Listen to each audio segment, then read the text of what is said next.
Swastiastu. Om Swastiastu. Ya. Semeton, bertemu lagi dalam konten saya di Turah Agung Mayudi Channel.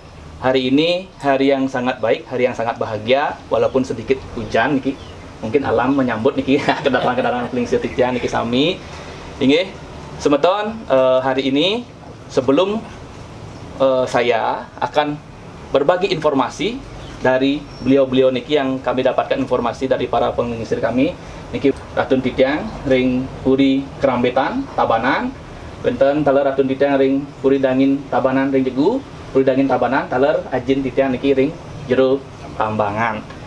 Baik semeton, sebelum melangkah ke sesi bagaimana pertanyaan saya terkait sejarah yang melatar belakangi bagaimana Puri Agung Singasana Tabanan di tahun 1906 itu hancur dalam perlawanan Raja Ratu Singasana ke-21. Ada baiknya semeton untuk klik like, komen, dan share di bawah ini agar kita selalu bisa berinteraksi, berbagi ilmu, dan selalu berbagi edukasi kepada generasi milenial semuanya. Swastiastu. Om Swastiastu Haji, Tuagung nggih. pun api kena tuh. Becik nggih. Atuh taler sang kami Haji kena sang kami nggih.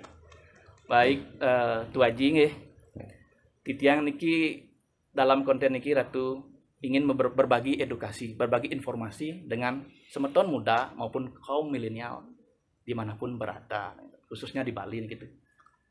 Titiang karena berkaitan niki nampak niki hari peringatan lebarnya Ida Betaro mantuk ring rane, khususnya ring Puri Dangin Tabanan gitu. Indayang Ratu berbagi informasi tuh pada kaum muda niki. Siro sih niki sosok Raja Tabanan niki tuh yang mengawali perlawanan terhadap Belanda dan ikut serta dalam perang Puputan Badung gitu. Nggih, terima kasih atas waktunya.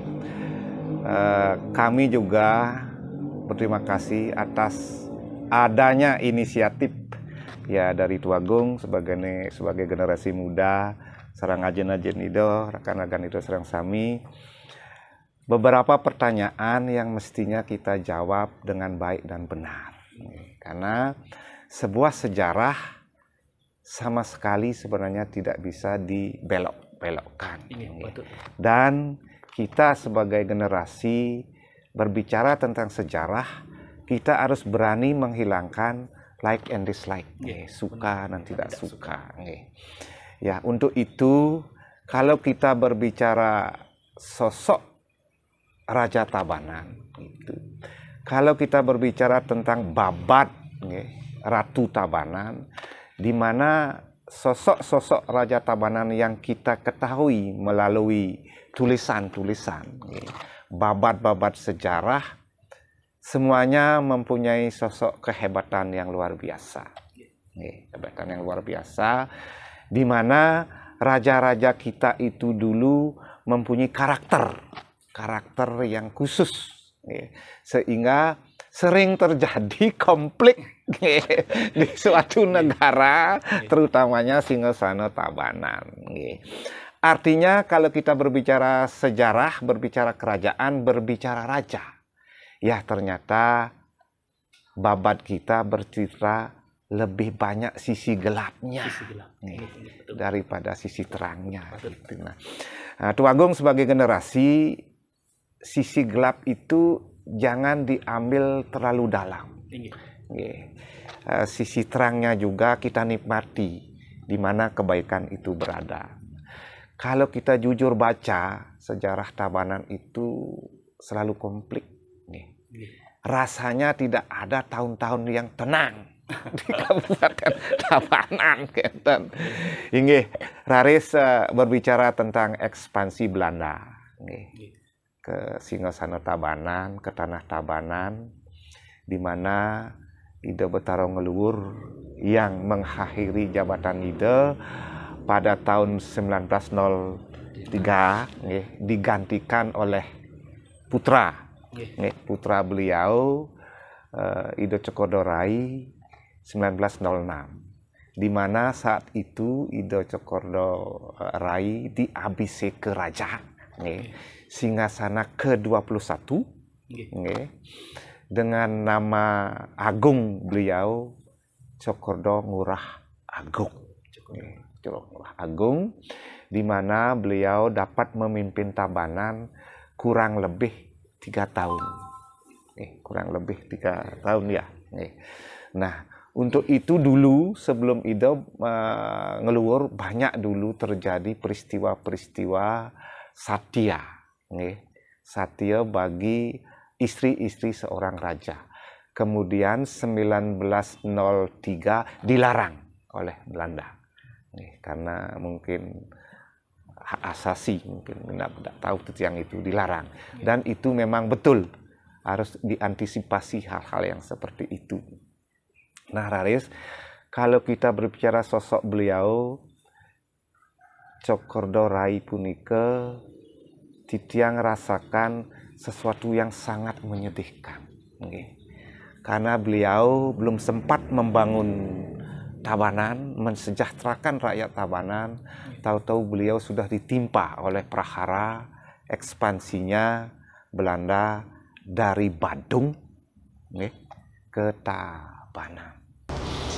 Nah, Raris, Cokordo Rai ini berpartisipasi penuh,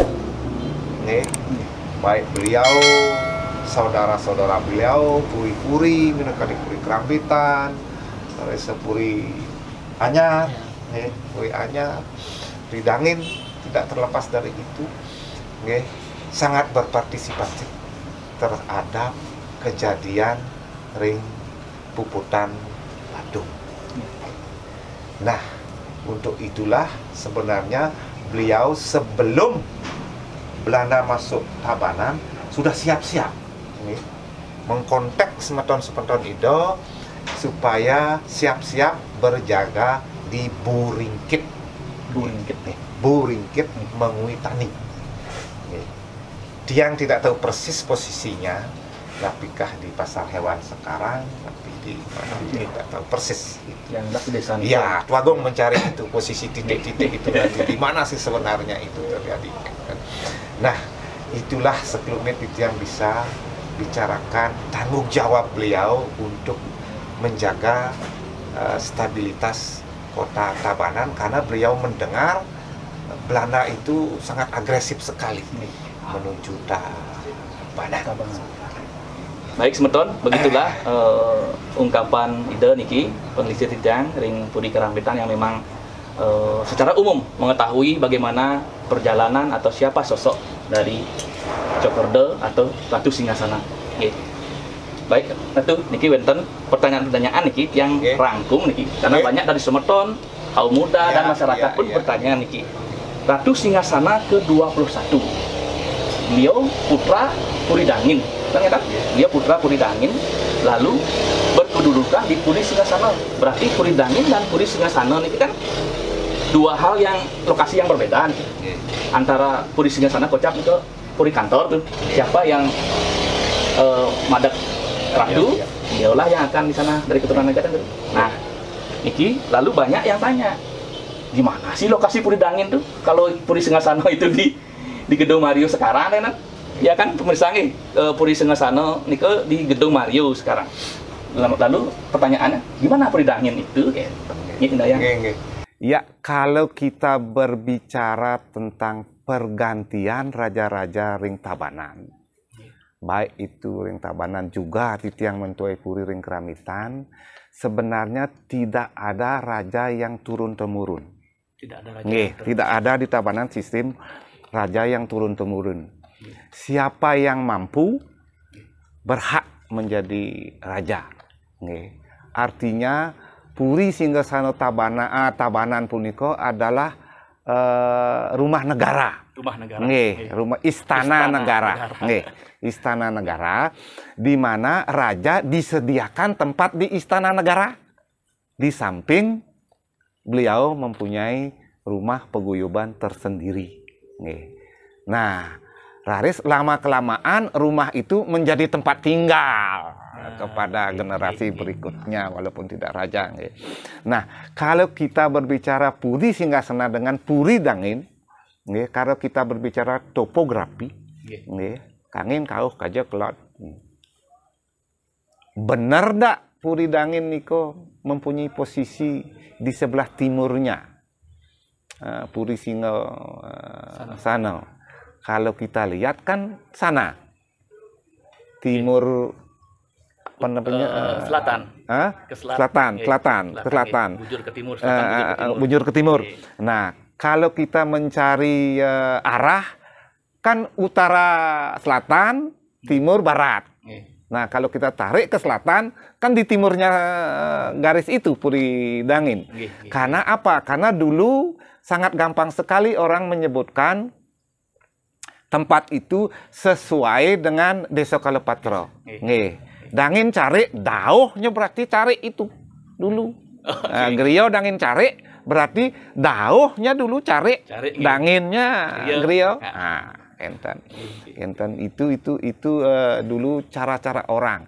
Sampai raris Tuprano pun namanya Tuprano dangin cari.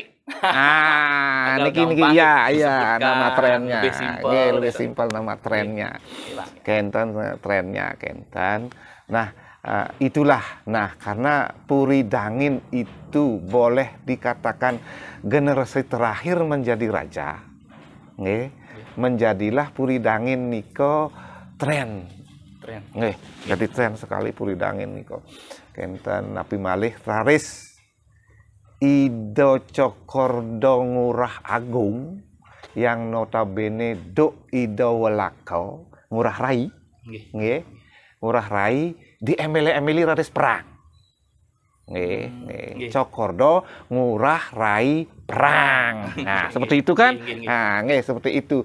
Nah, kata perang inilah yang membawa beliau, nama beliau akhirnya membumi. Dan kata perang itu. Tiang tanya sekarang sama Tuagung.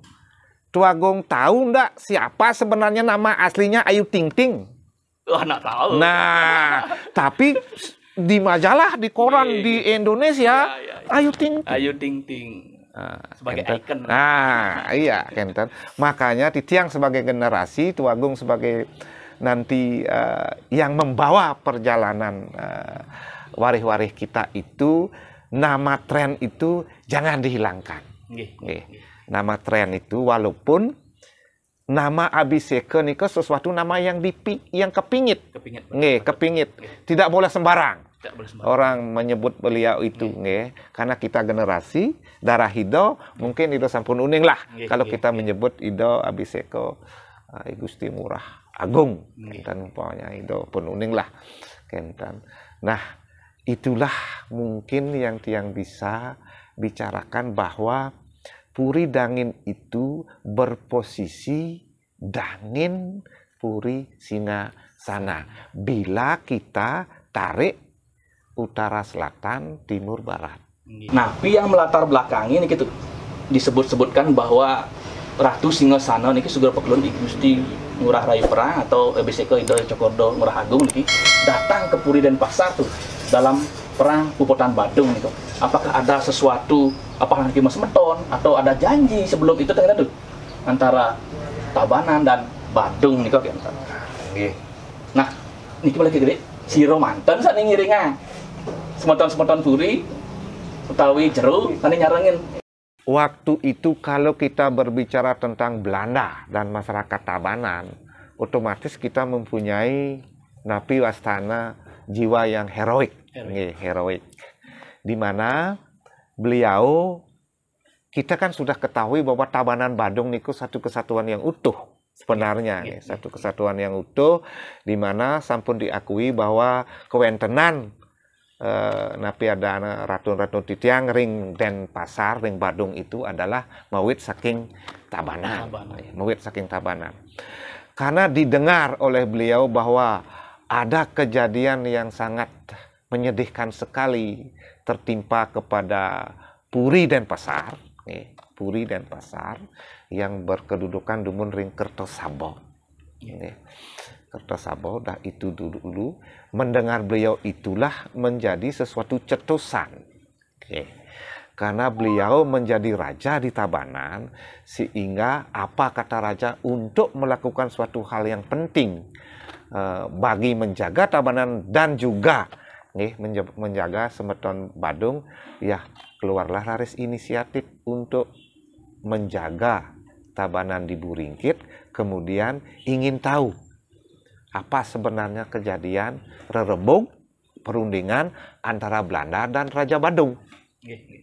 Nah, cuma sayangnya waktu itu sudah keburu Raris ditangkap, dibawa ke Denpasar, tidak bercerita terlalu banyak, riantukan itu semput sationya berjalan. Dan sationya berjalan daripada kita dibunuh oleh musuh, lebih baik satya. Yang satya dumun itulah dumun satya orang dulu, enten. Jadi nuak raga niko satya yang dulu yang disebut zaman itu. Satya gitu. Daripada dilukai oleh musuh, lebih baik kita yang menuju alam sana, enten. Nah, Raris, apa kira-kira yang melatar belakangi? Yang titiang sederhana berbicara, kalau saya juga zaman itu pasti melakukan hal yang sama. Ada rasa simpati, ada rasa toleransi. Berisi jiwa itu jiwa pejuang dan sebagainya, karena zaman mengatakan seperti itu. Ada janji suci, artinya sudah tidak berpikir kerajaan, sudah tidak berpikir kerajaan, istri apa, sudah tidak berpikir.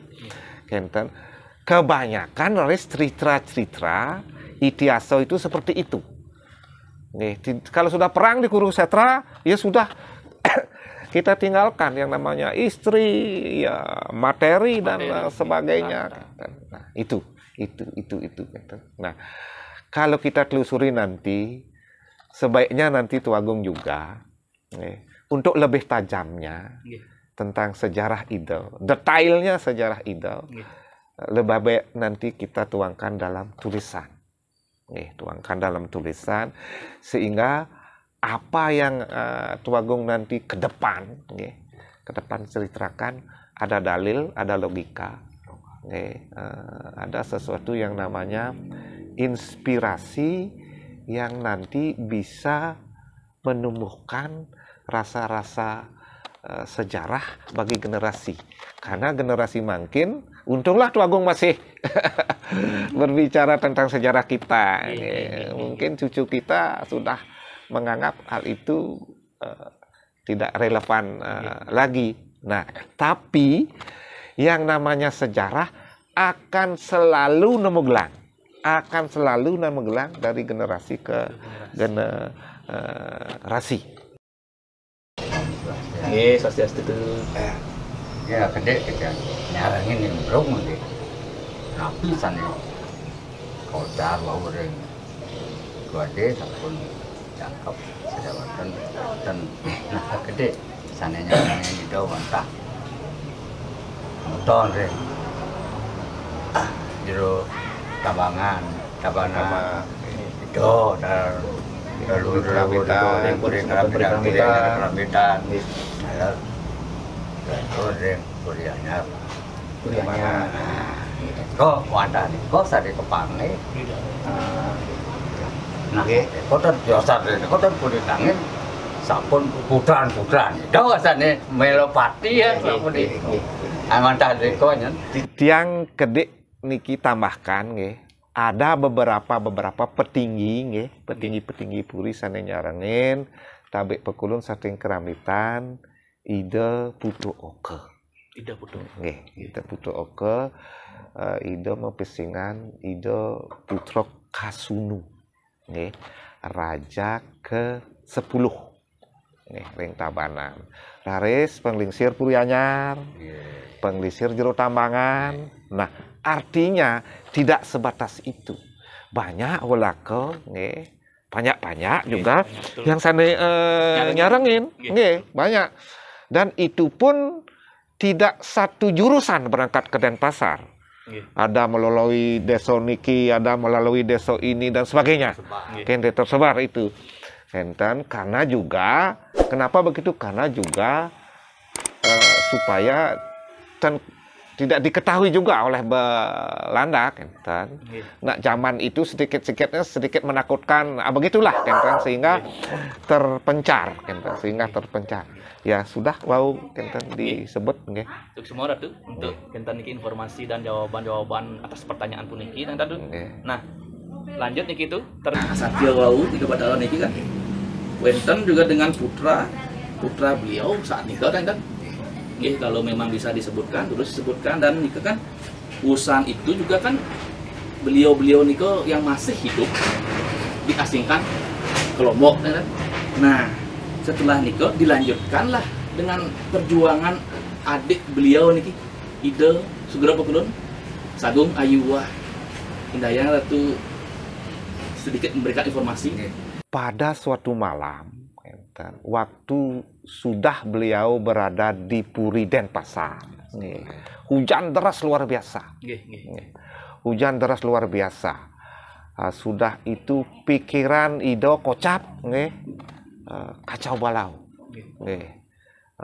Dan sedikit ada bocoran bahwa beliau akan dibuang.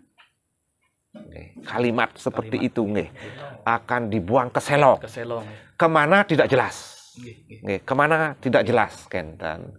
Sehingga beliau mempunyai rasa satya, lebih baik saya itu habis di Bali daripada di tanah orang lain. Setelah kami di Selong, bagaimana nanti kami di Selong kemana juga tidak diketahui. Nah, cuma di samping Ragan sebagai raja yang mempunyai rasa satya, putra Nido, napi Rain Nido, putra Nido, I Gusti Putu Gede Pegang, Gusti Ngurah Gede Pegang, ternyata mempunyai pola pikir yang sama, pola pikir yang sama. Entah jam berapa, waktu jam berapa, detik keberapa, sedang lelap-lelapnya orang tidur, ada salah satu orang yang mendengar dengkuran. Niki. Dengkuran. Orang yang bunuh diri itu kan tidak seketika, pasti gitu. Nah, waktu tengah malam diselidiki, ternyata ayah dan anaknya yang mendengkur itu. Mulailah terjadi suasana yang kacau. Bahwa Raja Tabanan bunuh diri dan sebagainya, kan? Nah, itu malam yang sangat menyedihkan sekali, malam yang sangat menyedihkan sekali, di mana beliau dengan rasa ikhlas tulus untuk mengakhiri jiwanya bersama putranya. Itu sekelumit yang Titiang dengar, diketahui oleh penglingsir-penglingsir, dan juga itu Tuagung tercatat, tercatat di dalam babat kita. Ini Ratu, berarti sedemikian rupa lah suasana saat nikah, Ratu, entah berkecamuk, tidak bisa dikatakan dengan dengan kalimatnya tidak bisa terceritakan, kalimatnya. Bagaimana orang yang sudah ingin mengakhiri hidupnya, meninggalkan keluarga, meninggalkan harta, bahkan tahta. Jadi, aduh, Kang Sami, banyak juga pertanyaan tuh. Artinya niki kan sambil Titiang berbagi informasi sejarah tentang Tabanan, tentang Ratu Singgasana, dan niki asal muasal juga peridangin itu tuh. Pada saat Ida Betara Sugro Pekulun Ratu Singgasana Gusti Ngurah Perang, Gusti Ngurah Agung, Ida Cokordo Ngurah Agung, kan sampun niki Ida Masatyo, beliau Masatyo, dan yang masih hidup niki di Selong Lombok dilanjutkan talar dengan Ida Batari Sagung Wasane wau oleh informasi gocap niki Puri Agung Singgasana niki hancur rata dengan tanah. Dan bukan Puri Agung Singgasana, Puri Dangin pun hancur. Kenapa justru Puri Dangin ikut dihancurkan? Apa pentingnya? Nah, betul. Apa pentingnya Puri Dangin ikut dihancurkan oleh orang, entah siapa itu. Juga Puri Agung hancur. Naris ada beberapa logika di masyarakat itu, di mana kalau kita berbicara logika perang, pasti segalanya dihabisin, bukan dihancurkan saja, ya kekayaan yang ada di dalamnya menjadi pampasan perang, menjadi pampasan perang. Itu pun berupa benda material, sedangkan orangnya menjadi budak perang, pampasan perang. Zamannya Mengui, Kantun itu masih itu. Jadi zamannya Mengui budak niko masih itu kan. Karena Raris mungkin niki ada dua sisi. Nih kenapa Puri Dangin dihancurkan, Puri Agung juga dihancurkan, ada dua sisi. Ada sisi menyatakan sebelum dihancurkan musuh, kita dulu yang menghancurkan, selamatkan harta bendanya. Ada pola yang seperti itu. Ada pola ya musuh yang menghancurkan, musuh yang mengambil semua isi puri itu. Nah, inilah yang menjadi suatu pertanyaan.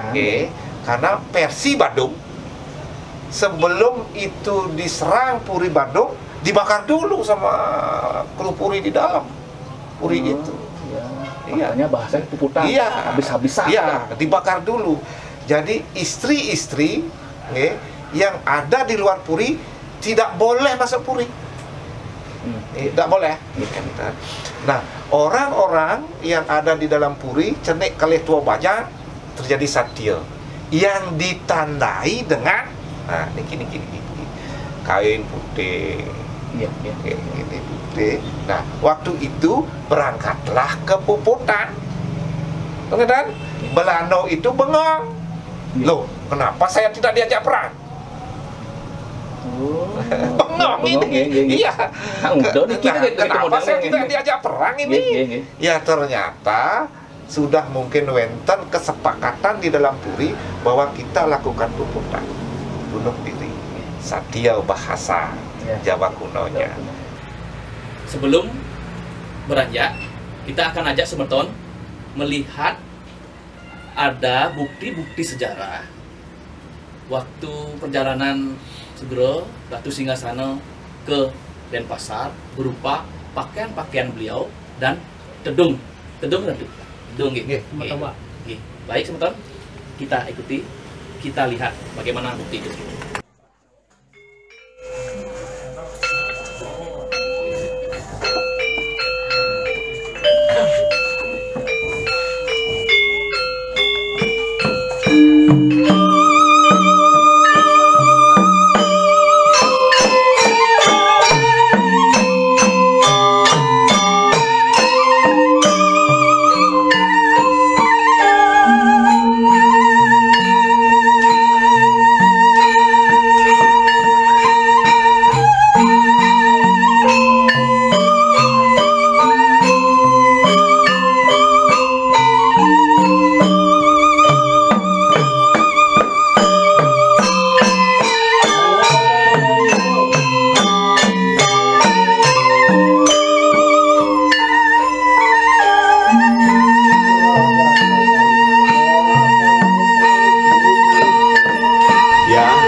Bagi pemirsa, bagi yang membuka konten Tuagung, nanti sedikit kami jelaskan bahwa beberapa ada atribut-atribut yang bersejarah yang sangat penting sekali bagi seorang raja, kemudian ditinggal oleh beliau dan posisinya sekarang di jero tambangan, di mana atribut-atribut beliau masih tersimpan apik, tapi sayangnya namanya kain sudah digigis habis oleh waktu sehingga tidak utuh lagi.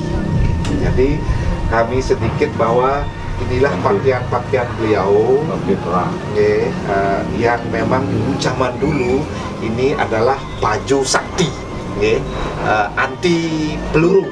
ya, anti peluru dan sebagainya. Itu. Dan beberapa atribut kenegaraan, di mana seorang raja seandainya pergi kemana-mana pasti akan diayomi oleh tedung kebesaran, pajak.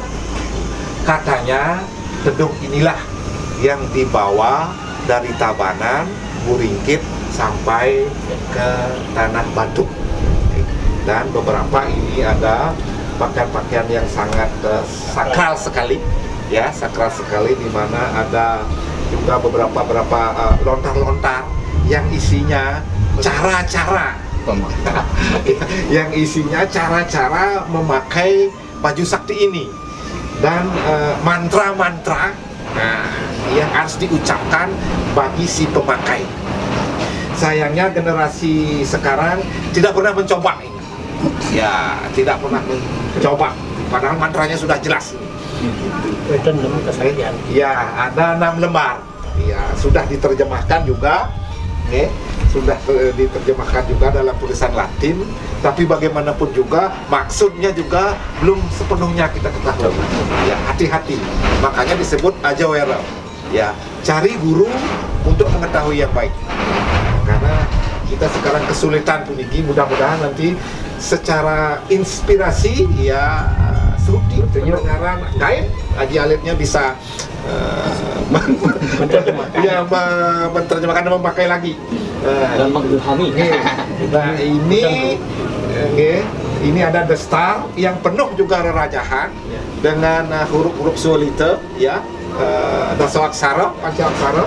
Dan ini juga kalau saya pegang ini sabuk. Sabuk kesaktian, di mana di sini mungkin ada puluh kelang, ya, puluh benjolan. Ya, biasanya sabuk itu semakin banyak benjolannya itu semakin hebat dia. Ya, semakin hebat, semakin sedikit benjolannya itu semakin kurang hebat. Dan juga ini ada beberapa memang dulu selalu sabuk-sabuk zaman kuno ini kok warnanya hitam putih. Hitam putih dan sebagainya. Ya, sebegitu kami bisa jelaskan tentang peninggalan-peninggalan beliau yang masih tersimpan, ya, dan juga ada tombak beliau dan ada sarung keris beliau, ya, kerisnya yang tidak ada, sarungnya yang ada. Nah ini kan mestinya kerisnya yang ada, sarungnya tidak ada. Nah ini sarung kembali. Nah ini entah gimana ya, namanya prahara, namanya dumun napi wastana perang ini. Tidak tahulah kita. Itu artinya bagaimanapun sejarah itu berlangsung agak lama, tapi ada kebenaran yang masih tersisa. Tuagung sebagai mediator, ada kebenaran yang masih tersisa di jero tambangan, bukti-bukti hakikat beliau.